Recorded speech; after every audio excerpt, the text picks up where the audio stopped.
You're listening to the Greeks Gridiron, live with Ethan Haristodoulou.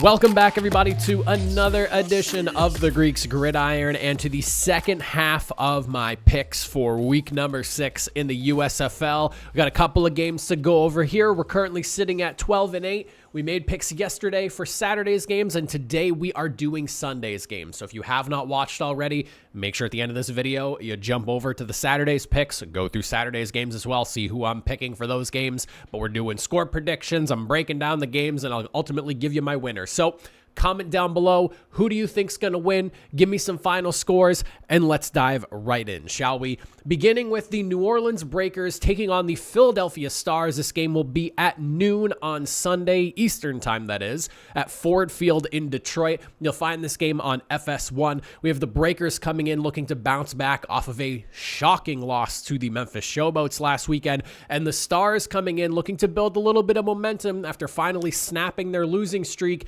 and getting a big win over the Generals off of 8 field goals, a USFL record. They managed 24 total points off of the leg of Luis Aguilar. I think that is one of the craziest stat lines I've ever seen for a victory, but here we are. He deserves a spot in the NFL, and if he's not kicking in a camp somewhere come season's end for the USFL, I would be legitimately shocked. Now, going into this game here, what these teams need to do, we'll look at the Breakers first. The big thing that I took away from last week's game was the struggles with the offensive line. They allowed 4 sacks against the Memphis Showboats, but luckily coming into this game against the Stars, they have been able to generate next to no pressure and only have brought down the quarterback 6 times altogether this season. That is the fewest in the league. You're basically coming into this game at roughly 1 sack a game at this point. So good news for the Breakers. Despite your struggles last week, you have a much less effective pass rush to deal with this week, so I expect a bounce-back game for the offensive line. I also expect a bounce-back game for West Hills as well. The Stars allow a whopping 152 yards roughly rushing a game, which is the league most by nearly 20 yards or so. So I definitely expect to see a bounce back from him. Lean into your running back. He's been a star all season long. Stay balanced, but I think that this is a game where we could see West Hills pushing for 100 and some odd yards total altogether between the ground and through the air altogether. The other thing that I need to keep, or you need to keep in mind, Breakers, is the turnovers. That is what kept the Stars alive last week, and that is the reason you lost last week. Protect the football, and I think you put the Stars in a really tough place. They benefited from a lot of short fields last week, ultimately needing all 8 of those field goals to get there, but even when they were 50-some-odd yards out, Luis Aguilar was knocking in field goals regardless, so do not give them short fields. They have a kicker who can make you pay for it, and they struggle to get into the end zone, but they're able to put up points if given the opportunity. As for the defensive side of the ball, one thing that I noticed when I was going through some numbers here, and I think this is important for the Breakers here, stay tight, bend, don't break type of mentality in the red zone here. The Stars struggling in the red zone this year in touchdown scoring opportunities. They have only scored 7 touchdowns in the 16 red zone trips that they've had this year. If you are able to keep the Stars out of the end zone, they have not been able to put up a ton of points week in and week out. I think you have a really good shot at winning this game if you're able to continue that theme and keep them out of the end zone. And on top of that, bring the pressure. The Breakers, very effective at bringing pressure. They're about middle of the road when it comes to bringing the quarterback actually down, but luckily you're going up against a Philadelphia Stars team that is basically a turnstile of offensive linemen, having allowed 22 total sacks on the season, which is a league high by 7 sacks altogether. Poor Case Cookus has been getting absolutely mauled all season long, and I think this Breakers defense has a very good opportunity to continue said mauling. As for the Philadelphia Stars offensively, you have got to find a way to get into the end zone. I already kind of talked about it with the Breakers defense here, but if you are not scoring touchdowns, you are not going to beat the New Orleans Breakers. They are a team that can score at will, and you need to be able to keep up with them. I do not think 8 field goals will be enough to beat the Breakers this weekend. You need to find some offensive production from some of your star players. Obviously, Jordan Sewell went down to the injured reserve. Running back Darnell Holland is being marked on the inactive roster, so I don't expect to see him as well. You're going to need to lean on Corey Coleman, Devin Gray, Matt Colburn, your running back, and get some production out of your stars. Get the football in their hands and let them make plays. Corey Coleman has been an excellent receiver on an otherwise very poor offense altogether. Get him the football. Get Devin Gray the football. Put the ball in your playmakers' hands. And most importantly, find a way to win on third down. If you're looking for your best plays, save them for third down, because the Breakers are one of the best third down defenses in the league. Actually, excuse me, they are the best third down defense in the league, allowing conversions on only 32.7%. That means they're stopping a team on third down 2 out of every 3 plays. You're going to need to be able to convert those third downs if you want any hope of keeping pace with a Breakers offense that I expect to be very aggressive. As for the defensive side of the ball, I think the theme here is just bend but don't break. I'm not going to sit here and say that the Stars can't ultimately stop the Breakers by any means, but this defense has not been great in Philadelphia this year so far, and the Breakers have been able to score very much at will for the most part of this season.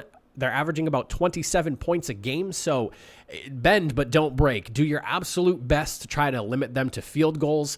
They have a very good kicker, but ultimately keeping them out of the end zone is probably going to be the biggest key to success, I would say, for this team. Very big generalization right there, because obviously there's a lot that goes into that, but you're going to have to keep them out of the end zone if you want any shot of winning this game.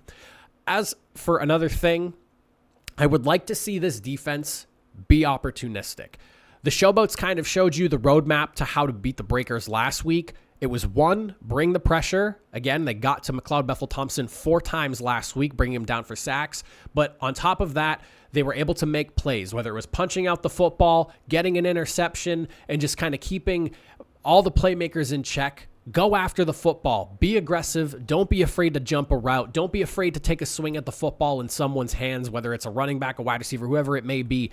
Try to make a play. I feel like that's probably the only way you can really take down this Breakers teams. You have got to force the mistakes. Don't hope for them to happen. The Breakers are very good at protecting the football, and you're not going to see McLeod Bethel-Thompson really throw too many bad passes. You're going to have to be opportunistic and make that play happen, not necessarily wait for it. I don't really think you're going to get that from the Breakers here. As for who I think wins this game, ultimately, again, awesome job by the Stars last week pulling out a victory. Don't think that's going to happen this weekend. Unfortunately, I do have the Breakers in this game here. I have them winning 30-20.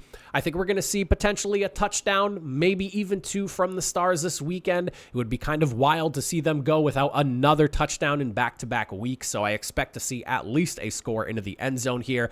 But ultimately, I feel like this is a bounce-back weekend for the Breakers offense. You're going up against a defense that just has not done a lot very well this year so far in the Philadelphia Stars, and I think the Breakers take advantage of that. I feel like McLeod Bethel-Thompson, for all the conversation that's been going on around him this past week, didn't have a great game. The game wasn't that bad. It just wasn't a great game for his standards that he's set for himself this year. So I would say great game by the Breakers offense ultimately leads to a Stars loss. Again, 30-20. I like the Breakers. As for the second game that we're looking at here, final game of the weekend, we're talking the New Jersey Generals going up against the Houston Gamblers. This one's going to be at 4 o'clock Eastern time from Simmons Bank Liberty Stadium in Memphis. We have this game on Fox for those of you looking to watch on television.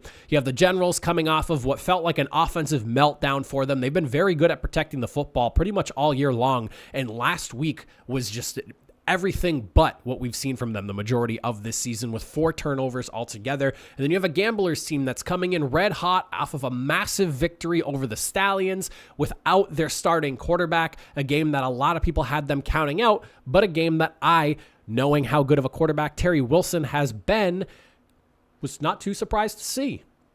When I look at the Generals in this game here, as far as the offense goes, what do you need to see from them? Well, before we get into that, I do have a question.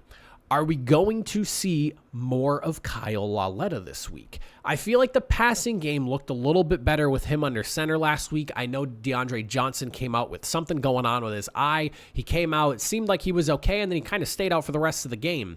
Do we maybe see more from Kyle Lauletta? Does he get more of an opportunity? Do we get the dual system quarterback thing? So that'll be something I'll be keeping an eye on. Does Kyle Lauletta get the start? Do we maybe see a split in reps? Maybe, one drive, then the next, swapping back and forth, one half, then the other. I mean, right now, the North Division very much wide open with everyone sitting at 2 and 3. The Generals are very good when it comes to running the football, and they have, I would say, arguably the second best defense in the USFL right now, behind only the Pittsburgh Maulers. I feel like they're a very complete unit altogether. You kind of have the opportunity to play around with your quarterback situation at this very moment, because even if you don't necessarily know who's at quarterback, you have a excellent running back in Darius Victor and a defense that can keep you in games. So maybe we see some shuffling going on with the quarterback situation. I don't necessarily know, but it is something I'll keep an eye on. As for this game, I think this is a really good opportunity for you to really test out what your passing attack can look like. The Gamblers, for as good of a team as they have been, have struggled defending the pass. They allow a league-high 226 yards per game. So if there was ever a game where you want to really try and air it out and find some offense, this would be the game to do it, whether it's with Kyle Lawletter or DeAndre Johnson. But one thing specifically I want to see from this team is to try and get Cam Eccles-Looper more involved. I think he is a underrated playmaker on that offense. He's an excellent return specialist, but I want to see him get the ball in his hands more on offense. He's had a few big plays here or there so far this season, but I want to see, he's a guy that I want to see the ball going his direction, 4, 5, 6, 7, 8 times a game. I'm closer to that 8 than 4, but I want to see him getting targets. I want to see you scheming him open to allow him to make plays, because with the ball in his hands, he is a threat to take it to the house.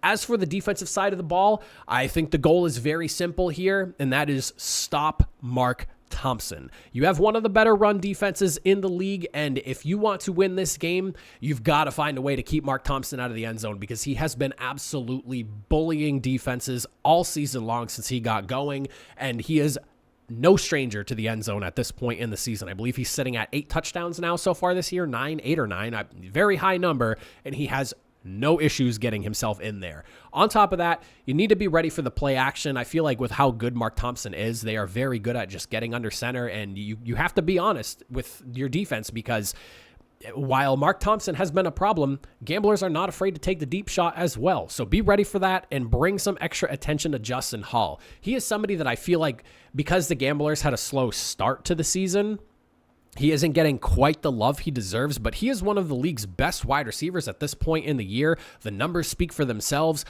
Make sure you know where he is at all times, and you're not letting him torch you for a big play. As for the Gamblers, offensively, Kenji Bahar is back. Big news for them. Very exciting. I've got to say, Terry Wilson did an excellent job in his absence, but Kenji Bahar is the quarterback for this team and the guy that I want to see under center for them. So massive plus for the Gamblers going into this one here. But you have yourself a very tough test going up against the New Jersey Generals. They boast arguably the best passing defense in the league right now, headlined by corners DJ Daniel and Miko Dotson. So prepare for tight coverage, lean into your running attack. Again, Mark Thompson has been as good as any running back in the USFL, arguably the second best, I would say, because you probably give the first to Wes Hills on the breakers. But if you're not talking Wes Hills, you're probably talking Mark Thompson. Darius Victor is the guy I would probably argue against him. But prepare for tight coverage and a really good secondary, and expect to find some open running lanes. Lean into your strengths. Give the ball to Mark Thompson, but take advantage when the opportunities do present themselves when it comes to passing the football. But this is not going to be a game where I think the yards, catches, or touchdowns come very easy through the air. The Generals are as good as anyone when it comes to defending the pass. Defensively, I think you just kind of have to continue to play to your strengths, especially with the way this matchup works, because the Generals are such a good rushing offense, but the Gamblers, second fewest in the league in yards per game allowed at roughly 80 per game in terms of rushing. Darius Victor, obviously, one of the best backs in the league. I literally just talked about it. 67.2 yards per game for him, which is third best in the league, and he's averaging 6.3 yards per carry, which is the most among running backs in the USFL. This is a guy that you need to be prepared for. Expect he's going to get the football. He has been bulldozing defenses all season long, and if DeAndre Johnson's under center, you can expect a fair amount of running coming from him as well. Your run defense is about to prove their worth this weekend. On top of that, be on the lookout for the big play. Like I said, the Gamblers' passing defense has not necessarily been the best this season. They literally lead the league in yards per game, but you need to be prepared for the Generals to take that big shot. Their running game between DeAndre Johnson and Darius Victor has been so effective that they have been able to kill defenses when it comes to the play action pass, and typically somebody is getting caught for a big gain. The Generals' passing average is currently sitting at 7.65 yards per play, which is the second most in the USFL. The Gamblers, on the flip side of things, defensively allow 7.03 yards per play, which is second most in the USFL. So there is clearly an issue when it comes to defending the football, especially more of the deeper throws for the Gamblers. And the Generals are a team that, yes, they'll pound the football down your throat all game long, but once they feel like you're stacking the box and you're getting too heavy and they catch a single high safety set and they're in the right formation, somebody is going to be able to burn you as a wide receiver on that offense, and you need to be prepared for that, because that has been kind of like the money play in terms of chunk yardage for the Generals. Yes, their rushing attack has been as good as anyone's, but they have been able to rip some big plays through the air. So make sure you are accounting for that.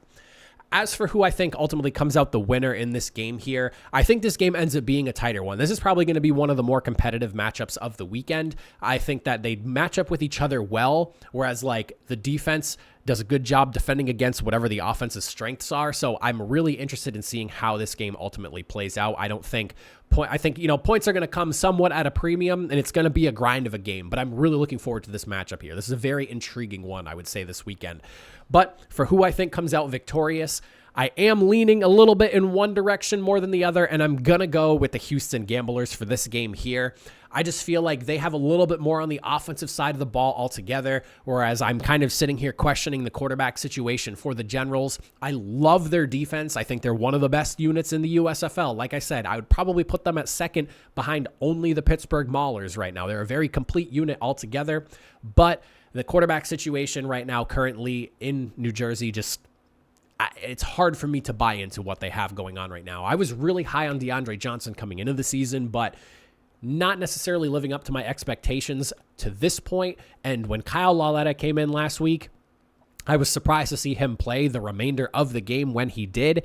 And now I'm sitting here wondering, are we going to see more of Lauletta? Is this still DeAndre Johnson's team to lead? Or maybe did, his performance, Lauletta's post-interception during the game that he had last week, does that maybe make the Generals second guess who their starting quarterback is? I just don't know. And with uncertainty at the quarterback spot, I have a hard time picking the team in that position. So give me the Gamblers. Tight game. I like them 27-24. Like I said, I think this will be a competitive matchup altogether, but I do give a slight edge to a team that technically has two quarterbacks, to a team that you're kind of trying to figure out what's going on at quarterback. But that is it for my picks for this weekend. I'm going Breakers. I'm going Gamblers. Like I mentioned at the beginning of the video, if you have not already, make sure you check out my picks for Saturday's game as well. You should have no trouble finding that. It's probably popped up at least once in this video, and it'll be here at the end as well. If you made it all the way to the end of this video, I greatly appreciate it. Make sure you comment down below who you think is going to win this weekend. Subscribe so you don't miss out on all the content. I cover the NFL as well as the USFL, and I've got some NFL content coming your way. Don't worry, NFL fans. I know we haven't talked too much, but the USFL has been occupying a lot of my time. So I'll see you all in the next video. Again, appreciate you for watching. Catch you all next time. Have a good one.